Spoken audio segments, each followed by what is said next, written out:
Hello, my name is Jason Gorski. I'm the Director of Winemaking and Viticulture here at DeLille Cellars in Woodinville, Washington. Talking today a little bit about our Rosé. We are a very French-inspired winery, so when we decided it was time to add a Rosé to the profile, we looked at Provence. And originally, favorite wines at the time were from Bandol, which would have put Mourvedre in the lead. But this is a blend of Grenache, Mourvedre, and Cinsault. I feel like most vintages, with how warm we can get in Washington State, that the Grenache in the lead is a little bit better. Grenache tends to be a little bit more red fruits in Rosé, and Mourvedre is a little bit more melon, like honeydew, almost like a cucumber element to it a little bit. And Cinsault adds a nice juicy character on top of that. So, you know, for us, we just, although the blend changes every single vintage, mostly because our vineyard sourcing for this Rosé, although it's grown to be Rosé, we're purchasing a lot of this fruit by the acre and farming it to be the best Rosé that we can make. So the percentages, just like many of our wines, the percentage of the individual varieties can change a bit year over year. So most years Grenache is in the lead, followed by Mourvedre and Cinsault.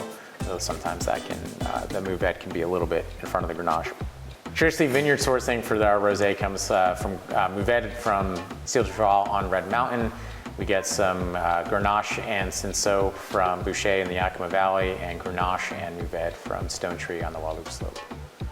We are really looking for this really light color. I think for us, traditional Rosé should be this light salmon color, really trying to stay away from, I think, quite frankly, Syrah makes terrible Rosé, and trying to stay away from purple color within this wine.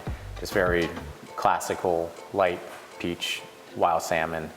And this wine, like I said, is grown specifically for our Rosé program, and it's direct press. So there's many different ways to make Rosé, but we do kind of the honest, old-fashioned, high-quality way, which is to grow it specifically for Rosé. We destem and crush the fruit, and once we get a little bit of color, it goes directly into the press. And then that program from day one is Rosé. We don't add any Saunier or bleed off from any other varietals or any other tanks. It's purely from these vineyard sites and blocks that are grown specifically for this Rosé.